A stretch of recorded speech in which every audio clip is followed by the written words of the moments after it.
Whoa, yeah, Tell them I want it in cash, I don't care if it's ones, I don't never take checks. Tell them I paid all my dues and I didn't pay taxes, but pay me respect. I've been in this shit for too long, I know ins, I know outs, I know where they collect. I broke down the door, I pursued it. Can't no one stop what I'm moving. Can't no one stop what I'm moving. Already did what you doing. Already proved what you proving. So right now, I'm about to pick up Cam, number one. Then we're going to go eat at Buckhead Shops. I don't know the name of the restaurant. But I'm going to go grab Cam. Then we're going to go eat breakfast. Then we got to get to the office because it's a crazy day. I've been getting mad emails already. And I'm not going to be able to respond for at least a couple hours because we're going to eat. So eventually get to the office and do some work. But let's go grab Cam first. I think he got his call today with Troy Carter, and so I think it's their first time, like, you know, getting on the phone and like really having a real conversation. So I'm excited for him to meet Troy and like really learn from Troy. This is him calling me now. Yo,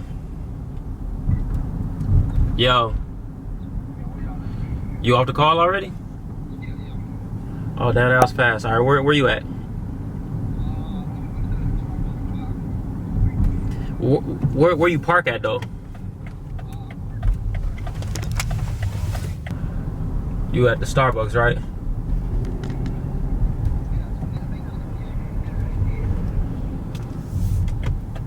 Hold on, I'm pulling up.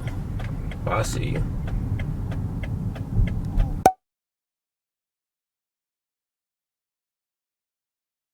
I know, man. I'm going to send out that A&R email to the whole company today, kind of letting them know the new structure. But other than that, I mean, you already up to speed on that, so I don't, you know. I feel like everything's in a good place. I'm going to send you two on the Babe front, because I sent Majima an email last week on the Babe, but I'm going to send you the info that I sent her, just so you have it, you and Teresa have it, because I don't think much is going to change between, much has changed between what I sent her last week and what we have going on right now. So I'm gonna send you that as well. Yeah, but yeah, I definitely think, I know the stress of a wedding. I actually just had my anniversary this weekend, but I know the stress of a wedding, so I definitely feel like you should take off as much time as you can to get that together. So how was the anniversary? It was great. It was great.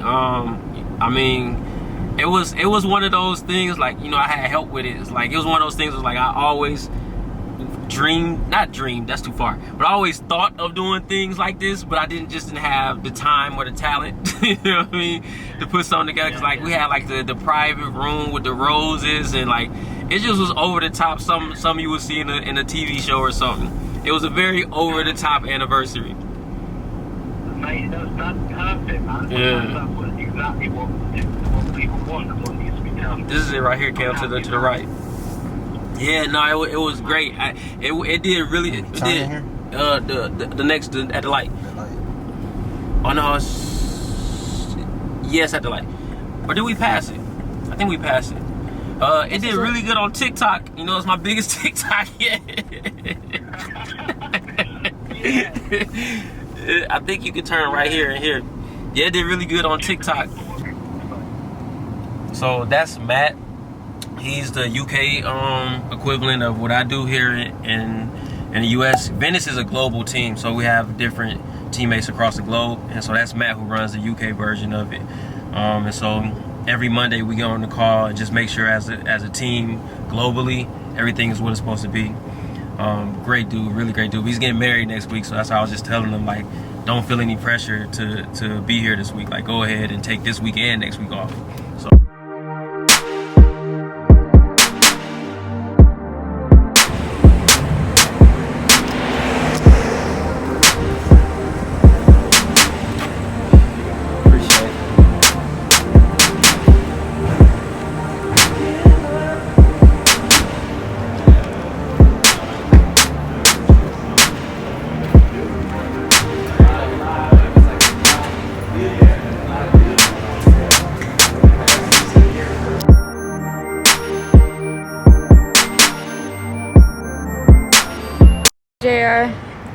Give me some type of advice. Give me some type of... She be springing it on you, boy. Question, which one is better? Signing to a label or doing it independently? Better signed to a label or independent.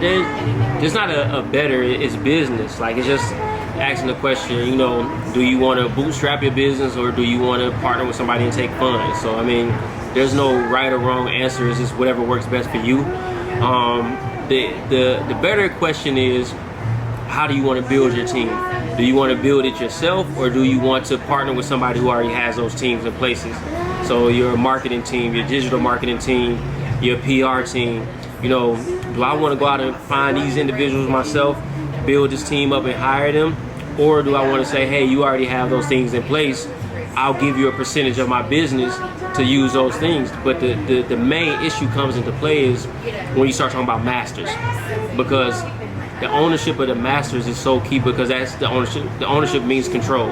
It means I can tell you when and where these masters are going to be distributed. I can sell these masters when I so please. That ownership is the power. And so the problem was, even though I was partnering with a major label and using their teams, that's great, but they take the ownership. And once they take the ownership, that's when I'm now at a deficit. That's when I no longer control my destiny or my legacy. So I don't mind partnering with a major label as long as I keep some sort of ownership, or I really am somebody who needs a world of help to get my vision off the ground, then I might be willing to sacrifice my masters and my ownership with hopefully the mindset that if they can build this business, I can go out and take the success from that business and create other businesses. That's really the only mindset that I would go into if I were willing to give up my masters. Like, okay, I'm going to grow so much from this and build a brand so big that I can start 8 other businesses outside it. So I'm giving away one business, but I can start many more businesses. So that's really the mindset that should go into making that decision of, am I going to stay independent or am I going to give away my masters and sign to a label? But of course, you know, here we are in 2021, a lot of labels are willing to partner with you and you still continue to keep that ownership, because information like music power respect is getting out there and people understand what they're giving away. You know, people weren't valuing it, they gave it away. Prince is a perfect example. Prince's estate, meaning his catalog, his music, is worth over $1 billion. Now imagine if that was signed away to Sony. Sony would have that $1 billion worth of Prince music versus Prince's family, which they own his estate now. You know what I mean? So it's literally, it's vital. Like, his family would have nothing had his masters been owned by somebody else. But because he owned his masters, he kept control over those masters. They were able to grow and his family continues to prosper. That's legacy. You know what I mean? That's generational wealth. And so when you're giving away your masters, you could potentially be giving away your generational wealth. But me, I'm all about having a plan. You know what I mean? So it just really depends on what my plan is.